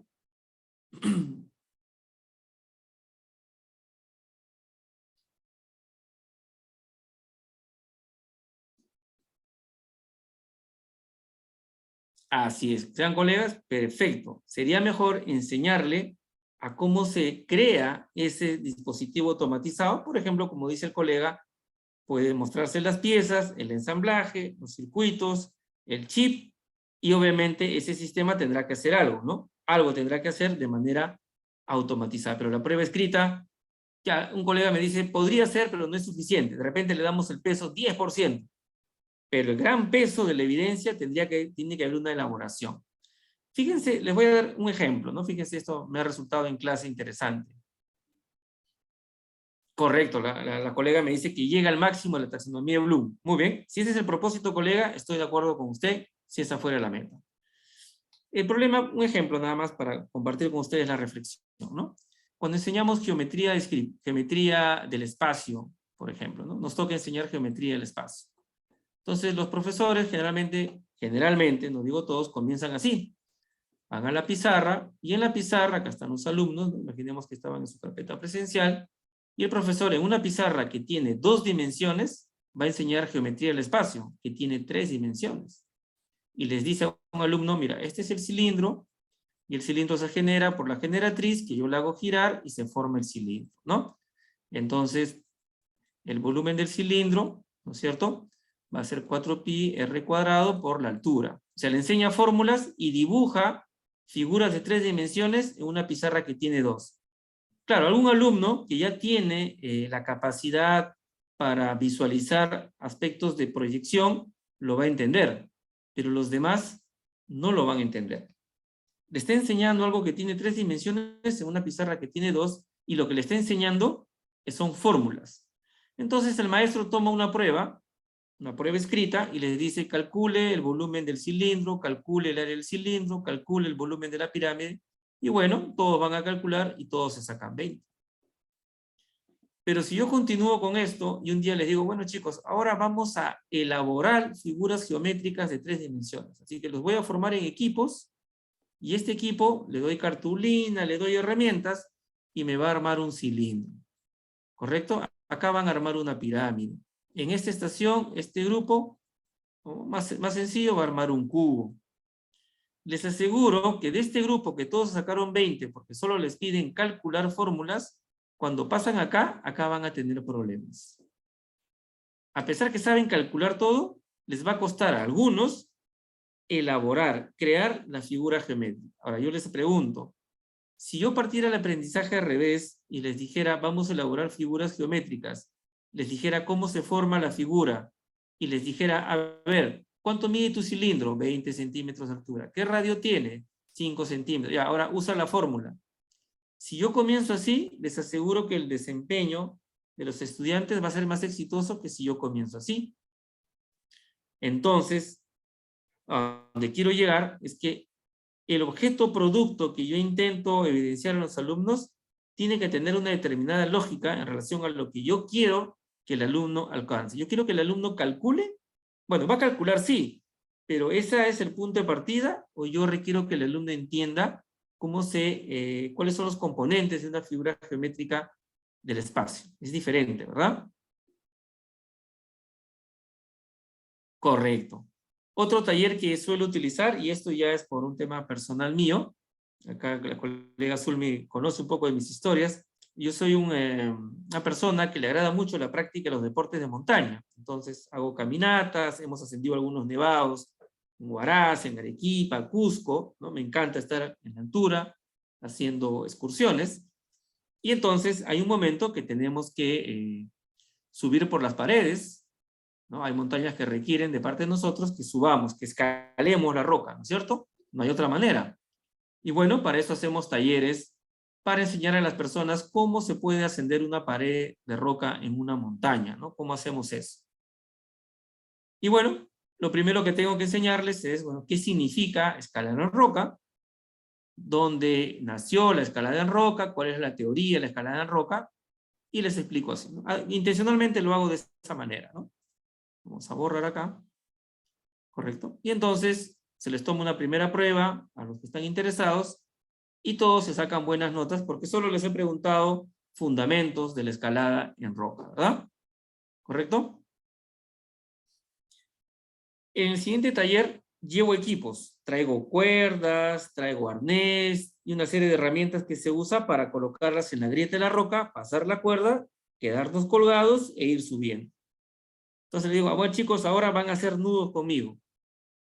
Algunos ya tienen dificultades cuando les digo, hagamos el nudo y explico para qué sirve cada tipo de nudo.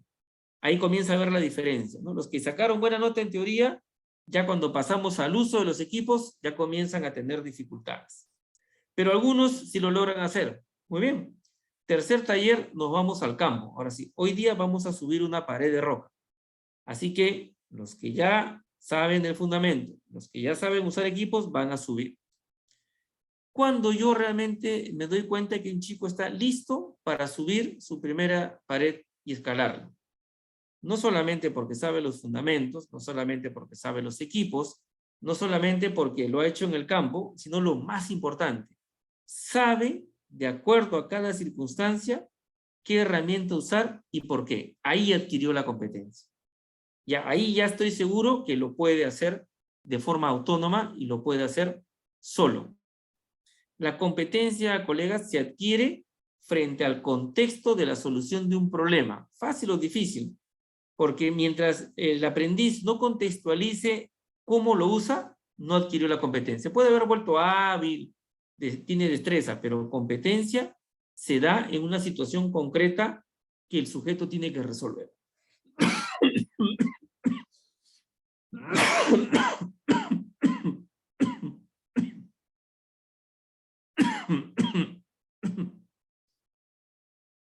Sí, colega, entiendo que está disponible el micrófono. Yo no lo estoy controlando. ¿Quiere participar? Coménteme.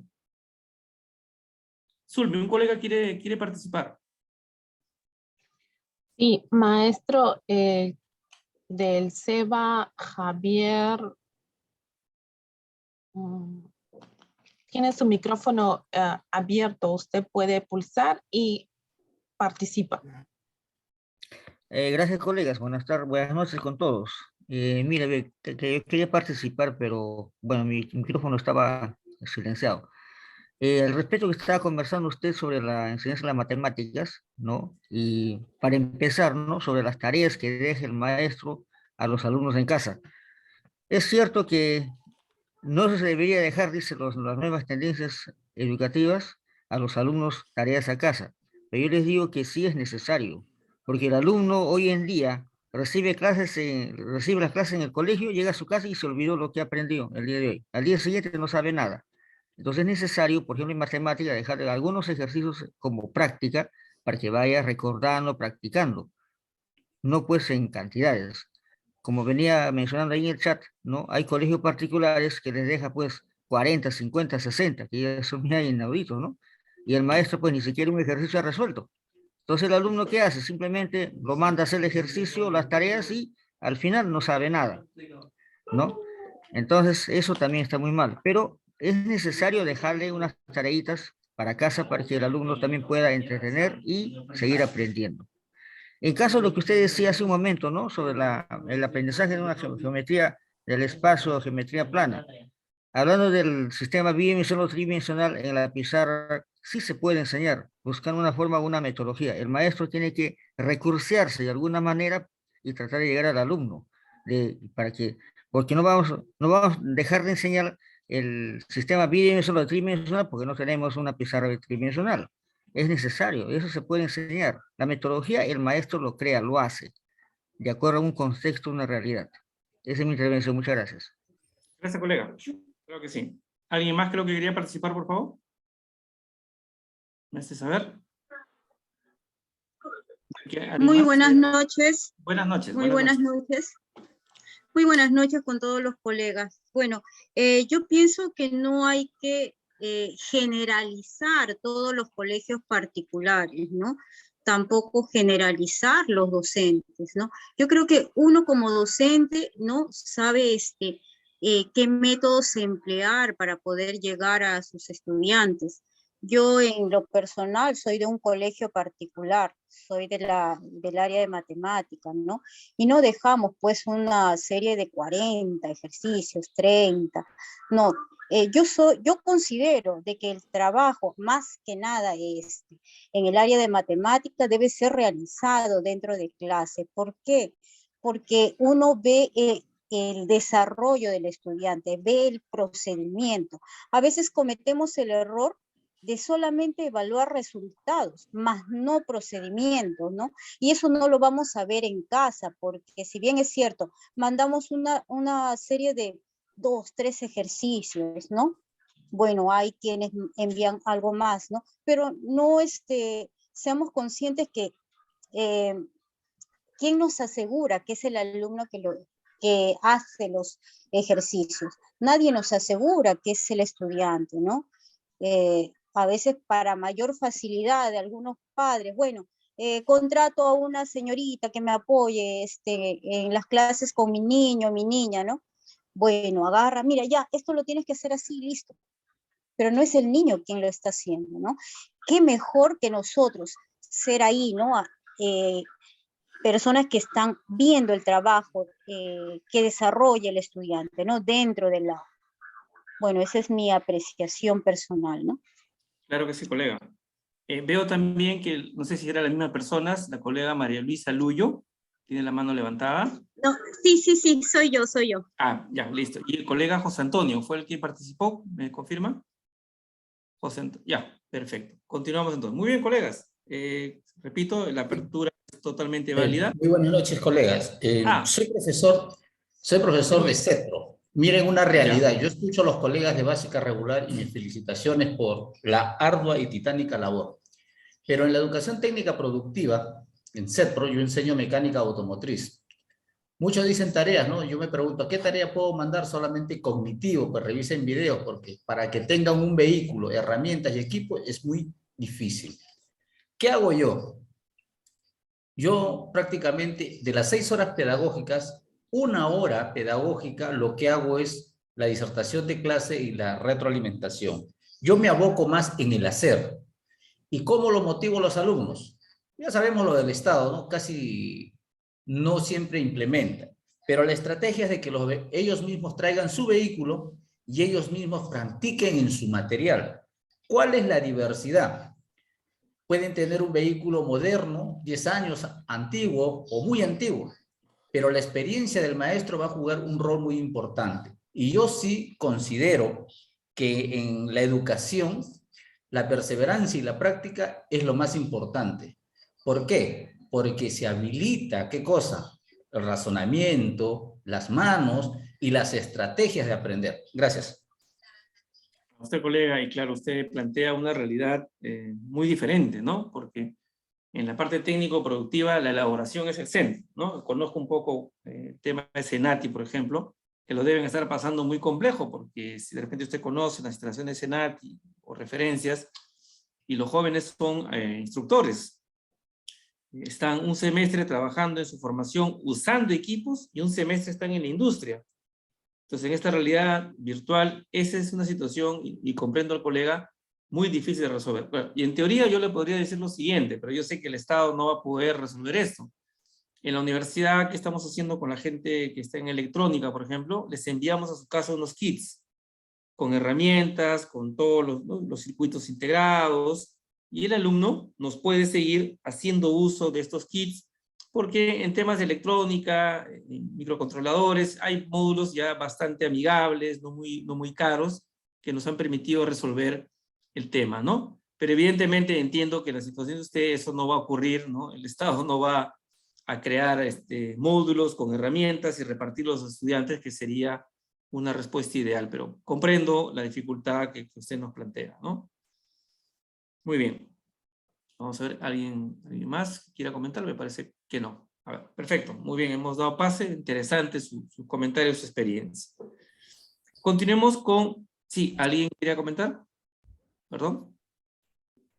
Ok, continúo entonces. Perdón, buenas noches, no sé si me escuchan. Perdón, adelante colega, adelante. Adelante, no lo he visto.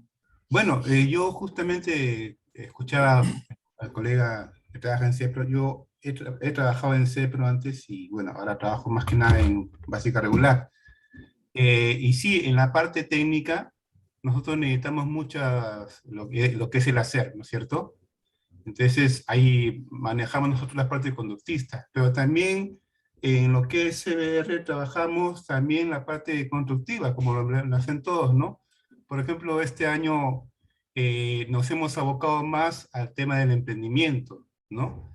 Y el de ahí, pues, el de darle a los estudiantes todos los conocimientos básicos para que ellos aprendan todas las estrategias, técnicas y metodologías para emprender, ¿no? Tanto para lo que es, sea un negocio, para la vida incluso, o para un bien social. Entonces, primero eso.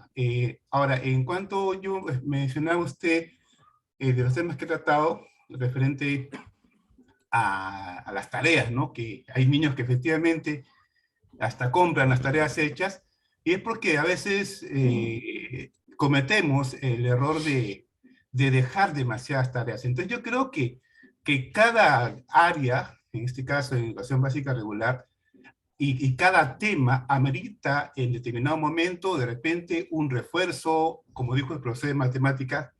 No estoy en contra, sino que requiere, pues hay cursos que ameritan que el estudiante tenga un poquito más de práctica, y eso es cierto, ¿ya? El problema está en que a veces, como reitero, hay colegas que excedemos y dejamos demasiadas tareas, ¿no?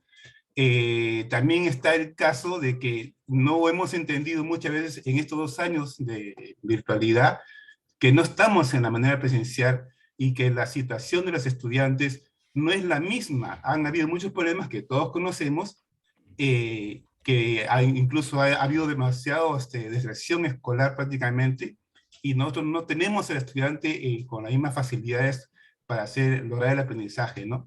Entonces, bueno, Dios mediante, en esta ocasión regresamos a la presencialidad, y bueno, tengo una pregunta más adelante, no quisiera salir del tema, pero respecto al trabajo que va a realizar el docente, y yo agradezco este tipo de cursos que ustedes están facilitando al ponente y a los organizadores, porque nos ayuda, ¿no? En educación híbrida, a ver cómo vamos a manejar la parte presencial y la parte virtual. Y teniendo en cuenta que en este año los profesores vamos a asistir todos los días para la parte presencial, la pregunta es, el estudiante va a ir interdiario por el tema del aforo. La pregunta es, ¿quién va a atender la parte virtual, ¿no? Cuando todos son nuestros estudiantes. Bueno, lo dejo ahí, ya vamos a tratarlo más adelante. Muchas gracias por la oportunidad. Perfecto, perfecto, profesor. Bien, vamos a continuar entonces. En esta parte tomo en cuenta una recomendación de UNESCO cuando hablaba de cómo ir construyendo en el sistema educativo la incorporación de las tecnologías. Un primer momento de UNESCO, que es una recomendación, obviamente es considerar la etapa de la aptitud digital. La aptitud digital de un docente certificado y que tenga enseñanza asistida por tecnología. Una etapa de intensidad en la cual se crean bibliotecas virtuales, bueno, en el caso de las universidades, pero en el caso de los colegios, y una etapa de impacto de esta tecnología, donde comenzamos a usar herramientas, ¿no? Básicamente la idea es que el docente ya hace uso de herramientas. Primero se ha capacitado, luego el sistema le da espacios de aprendizaje y finalmente tiene la comodidad y la habilidad de usar herramientas de tecnología de información. Hay un segundo momento que es ya la gestión pedagógica de las TIC, ¿no? El momento en el cual el docente, como dice, se vuelve un gestor. Primero comienza la preparación de los niveles de TIC apropiados para la práctica educativa, o sea, cuando ya puede distinguir cuál es el mejor nivel para su propósito. El segundo es su nivel de instrucción respecto al uso de esta TIC. A un colega muy bien mencionó en el chat, por ejemplo, de cómo podemos determinar el mejor uso de aquella herramienta de acuerdo al objetivo que doy. Luego viene la fase del guiado de prácticas educativas apoyadas por TIC. Pasamos a la fase de el resultado de implementación de esta práctica educativa. O sea, ya puedo obviamente manejarlo en términos computacionales. Y luego compartir las prácticas exitosas, ¿no? Una de las cosas que nos falta, colegas, es crear espacios de comunidad de aprendizaje que nos permitan, de una manera muy rápida y evidentemente colaborativa, poder conocer lo que otros colegas han logrado con éxito. Eso es muy saludable a construir un sistema, construir una comunidad, porque fíjense, al final, el progreso o el crecimiento de determinados docentes permite que el contexto de la comunidad, el conjunto de la comunidad también lo logre, pero tenemos que crear el mecanismo para que eso se dé. Tenemos que optar por trabajar proyectos conjuntos, proyectos de innovación. Hombre, en este momento estoy participando con 2 colegas, en unos proyectos que ha presentado el BID, el Banco Interamericano de Desarrollo, y nuestra propuesta es la siguiente, ¿no? Como nuestro ámbito son la ingeniería, nuestra propuesta en lo que el BID ha lanzado para financiar es cómo modificamos aspectos de la formación de los ingenieros en general para que se produzca un impacto en lo que son el servicio de conocimiento en los términos de lo que es la parte de computación o de tecnología, ¿no? O sea, no es una especialidad de ingeniería en particular. Cómo los ingenieros en general, en su formación, en su plan de estudio, incorporan ciertos elementos que les permitan tener éxito al momento de ofrecer servicios vinculados a computación y a tecnología, ¿no? Y claro, nos hemos juntado, tenemos especialidades distintas, hemos armado la propuesta, la hemos diseñado, pero eso es base que creamos grupos de interés, grupos de aprendizaje, y vamos logrando algunos éxitos. Hemos logrado también publicar, por ejemplo, con los colegas. Entonces, ese momento es el momento más alto. Como un colega menciona, el momento de crear aprendizaje y comunidad, que el medio digital lo permite de manera mucho más intensa que la forma presencial. Esta ruta, si la vemos en pasos, comienza con una participación, una interacción, la creación de contenidos, y acá no podemos negar que la tecnología nos permite hacer contenidos en una diversidad y calidad mucho mayor que la que podemos hacer de manera manual, digamos, convencional. El acceso a esta información a partir de estos contenidos que se crean, y finalmente la evaluación y seguimiento que el usuario le puede dar, ¿no? O sea, criterios pedagógicos para que el docente sepa cuál es la herramienta más apropiada de uso en relación al propósito que él tiene en el aula. Participación, interacción, crear contenidos nos da mucho aprendizaje, acceso a la información que abunda, pero que hay que destacar, hay que filtrar, y evaluar y seguir al usuario en ese uso de herramienta. Y justo hablamos del aprendizaje colaborativo, ¿no? Se crean las comunidades, se define un objetivo y metas, se forman los equipos, se comunica y se respeta dentro del equipo, se orienta y guía, se usan diversas metodologías, se debate y se contraste, porque en ese debate es donde obviamente va a enriquecerse las propuestas del equipo, se hace programación y revisión periódica, se presenta el trabajo y se forma la creatividad, se usa los medios digitales respectivos, y siempre recuerden que todo proceso tiene que medirse, ¿no? Autoevaluarse o coevaluarse, ¿no? Que ya es un tema de madurez propiamente del equipo. También está, justo creo un poco sintonizando con lo último que dijo el colega, las herramientas sincrónicas o asincrónicas, ¿no? Lo sincrónico significa que sigo en el medio virtual, pero estoy en tiempo real con el estudiante, ¿verdad? El asincrónico no requiere la presencia simultánea del docente y le da autonomía de aprendizaje al alumno. Esto en ambos casos sigue siendo el mecanismo en medio virtual, ¿no? Repito, en el primero, el docente está presente en la actividad pedagógica, y en el segundo no. El estudiante debe autónomamente hacer uso de sus capacidades de acuerdo al objetivo que el profesor le ha propuesto, ¿no? ¿Alguien nos comenta? Ah, perfecto, un tema administrativo. Por ejemplo, ¿qué puedo usar de manera sincrónica? Un foro para participación, correos electrónicos para enviar archivos, una conferencia, un blog, una red social, los wikis famosos o los webs de cuestionarios, ¿verdad? El alumno solo tiene que aplicar estos mecanismos. Pero de manera sincrónica, como estamos haciendo en este momento, estamos usando el chat, o pueden ustedes usar el audio, la videoconferencia o algún software de comunicación especial de tantos que han aparecido. Ah, perfecto, otra comunicación de tipo administrativo. No hay que olvidar, además, que la gestión pedagógica, que tiene un foco y que ahora incorpora el TIC, tiene un modelo curricular que todos ustedes parten de la propuesta que el ministerio les provee, tiene modelos para aprender, tiene contenidos y ahora tiene recursos que nos pueden dar, ¿no es cierto? Nosotros no ejecutamos modelos curriculares al azar. El sistema educativo lo provee o la institución, si fuera privada, lo provee. Tenemos modelos que utilizamos para este proceso. Creamos contenidos. Ahora vamos a crear contenidos. Estamos creando contenidos digitales y tenemos recursos para este propósito. Sí, a ver, están todavía en comentarios administrativos. Muy bien. Este tema es importante. ¿Cómo comienzo a verificar que estoy integrando la currícula con las herramientas de tecnología? ¿No? La primera etapa, el estado de las cosas cuando comenzó la plena pandemia, es que todo seguía más o menos igual, ¿no? Como les dije al inicio, el profesor tenía las mismas prácticas, el mismo concepto que usaba en aula, solo que ahora lo hacía frente a una pantalla. Y eso obviamente era un error que, bueno, fuimos aprendiendo. Se sigue usando las mismas estrategias de enseñanza cuando estábamos de manera presencial. Entonces, al comienzo, todo seguía igual. Se adquiere tecnología, pero la forma de trabajo docente no ha cambiado mucho. Esto fue muy criticado, muy criticado.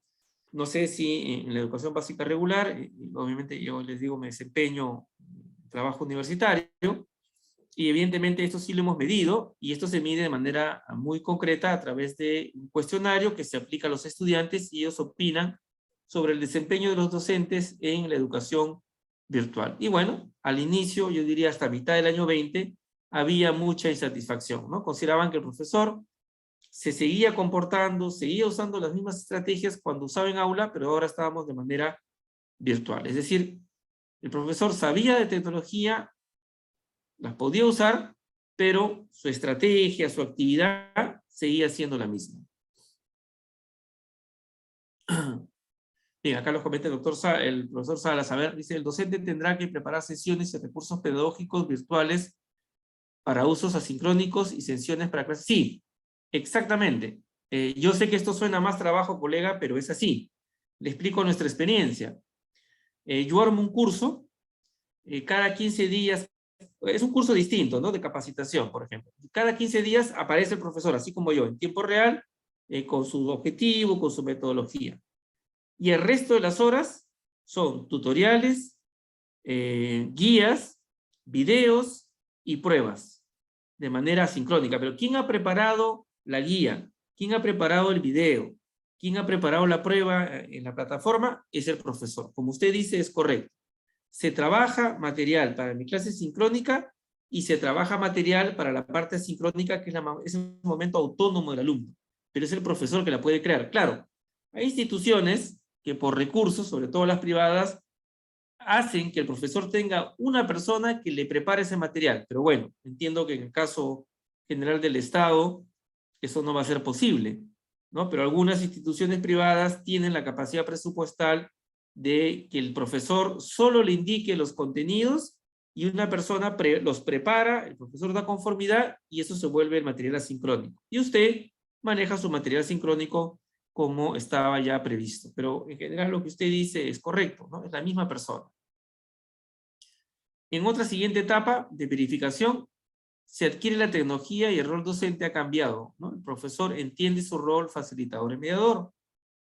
Una etapa que a mí me demuestra que un docente ya involucró la tecnología con su diseño curricular es cuando el docente se atreve a crear, ¿se acuerdan que hablamos de las actividades, estrategias, ¿cierto? Ha comenzado a crear estrategias, pero ya usando TICs. Esa es una evidencia de un profesor que está madurando cuando está integrando la currícula que le toca desarrollar con las tecnologías.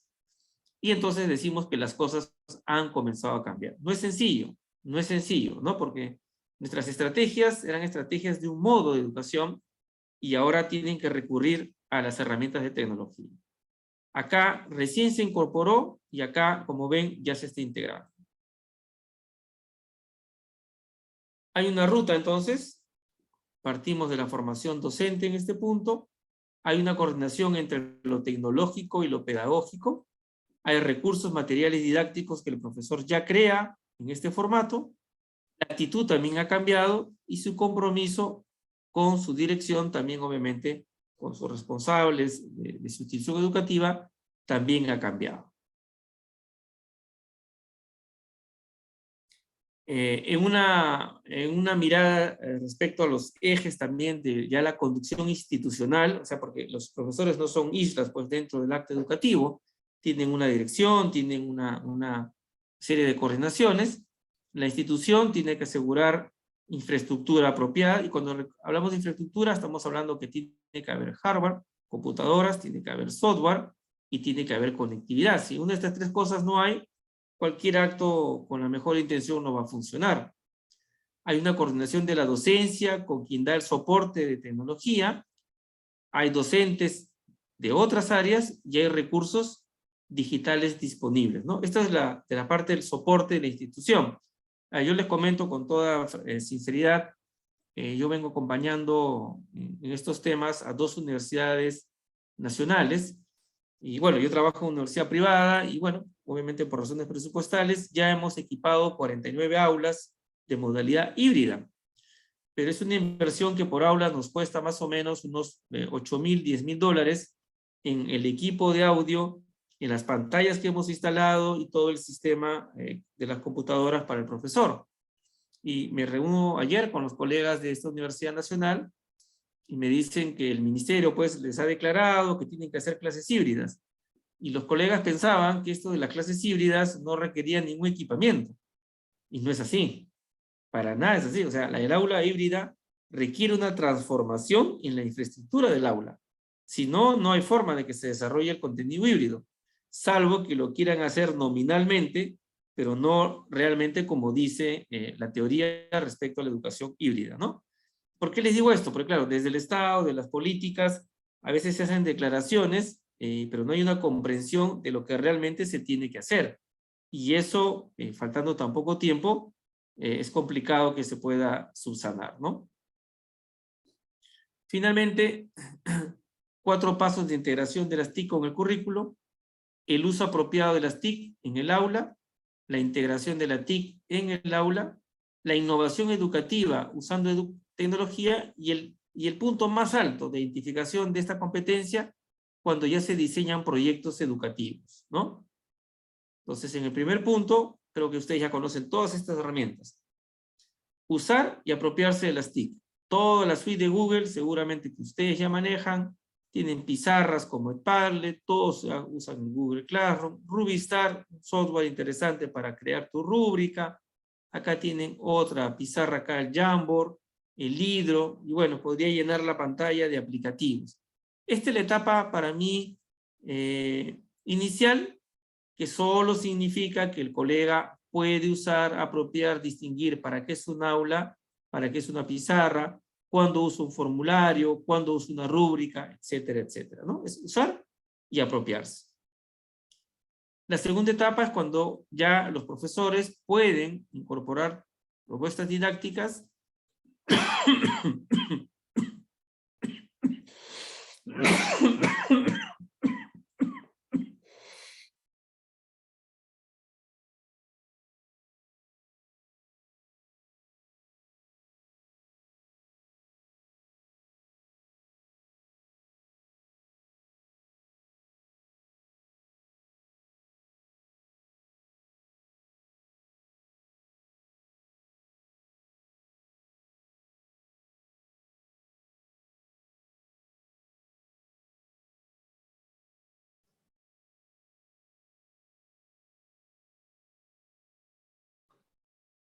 colegas, tengo un poquito de alergia.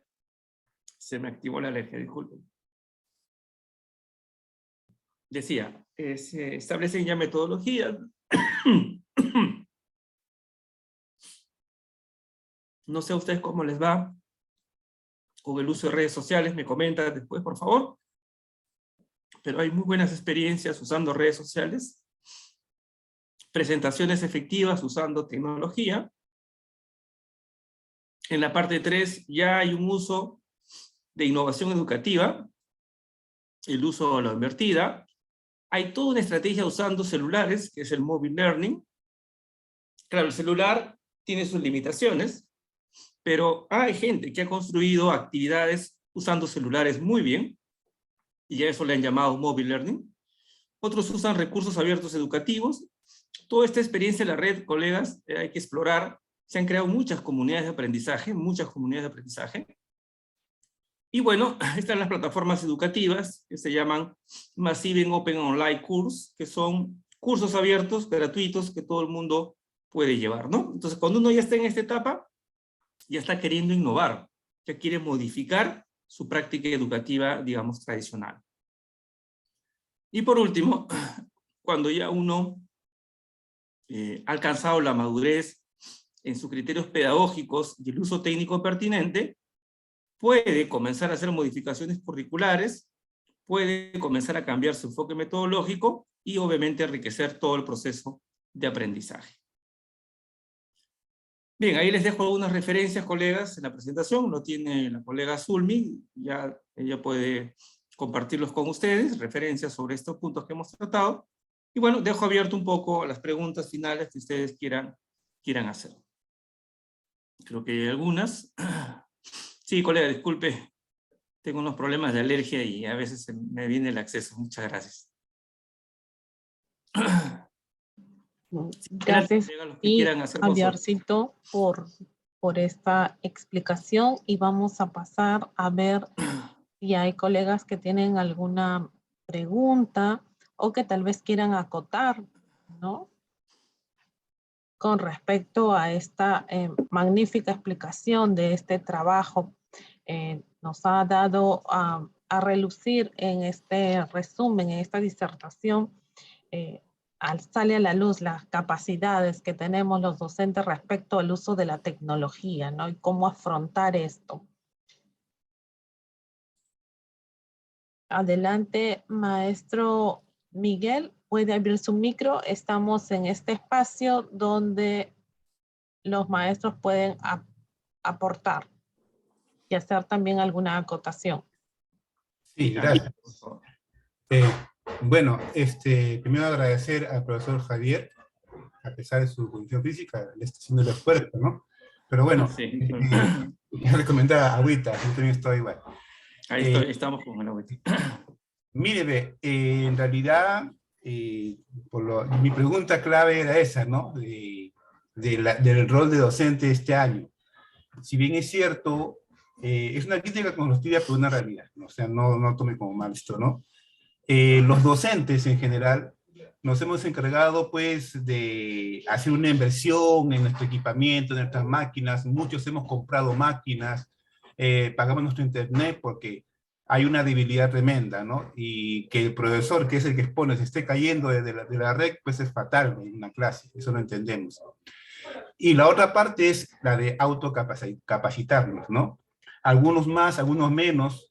También hay un grupo de colegas que se resisten increíblemente hasta ahora y que están esperando solamente que llegue la presencialidad y piensan que va a ser igual que antes. Y sabemos que eso no va a ser así. Ya la realidad de antes ya pasó, ya tenemos que voltear la página y justamente la tendencia ahora, pues yo agradezco mucho este tipo de cursos como lo que se está dando, el de cómo lograr el conocimiento en los estudiantes, cómo lograr el aprendizaje en ellos en esta forma de trabajo. Entonces, el tema de tener que el estudiante va a interdiario,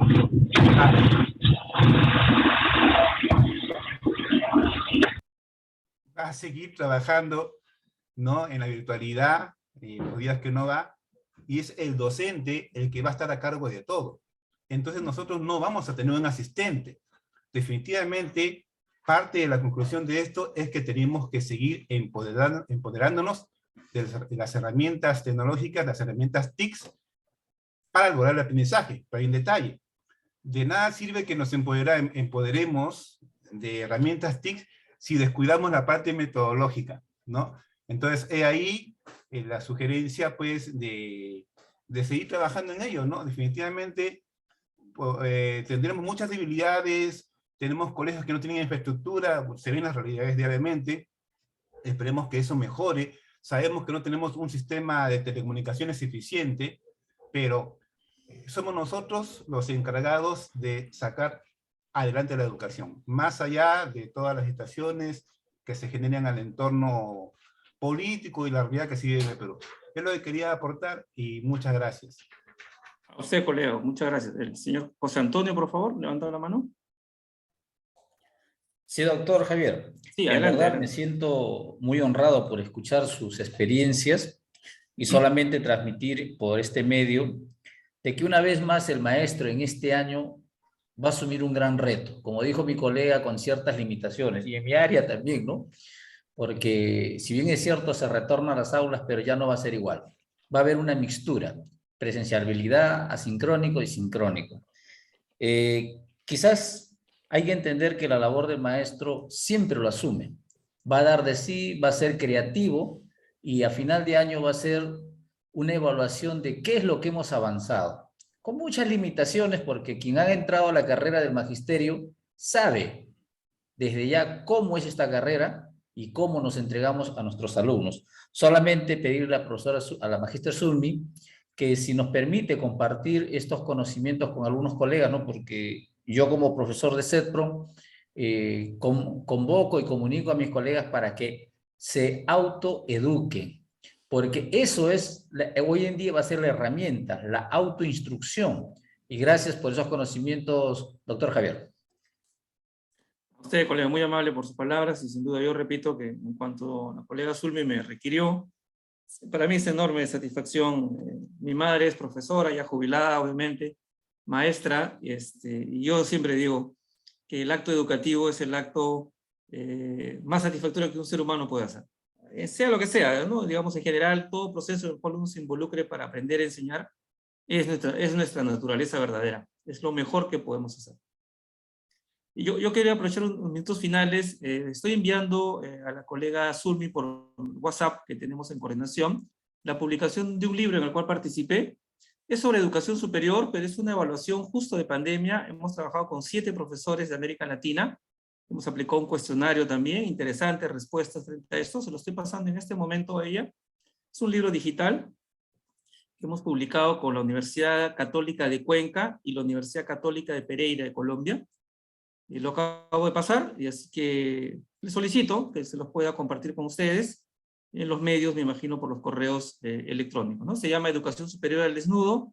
Trabajamos con colegas, repito, de 7 países, en la experiencia de los docentes de educación superior en relación a cómo ha afrontado cada país la pandemia, qué respuesta damos, y también hay algunos datos importantes que se han tomado por el cuestionario respecto a qué tan calificados estamos, en respuesta a todo, que en verdad es común a lo que ha pasado en la educación básica regular, ¿no? Ya le pasé el libro y le puedo dar obviamente la disposición que lo pueda compartir con ustedes.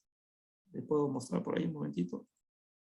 Muchísimas gracias, doctor Javier. Ahí lo están viendo, ojo, ahí lo ven. Sí, ya llegó, lo vamos a colocar en el Classroom, donde va a estar todo el material, todas las ponencias que se dan, están grabadas para que nuestros colegas los puedan visualizar, ¿no? Para que las puedan descargar también. Y muchísimas gracias por compartir su libro. Sí, he tenido la dicha de prepararme, de estudiar el doctorado con nuestro ponente de esta noche.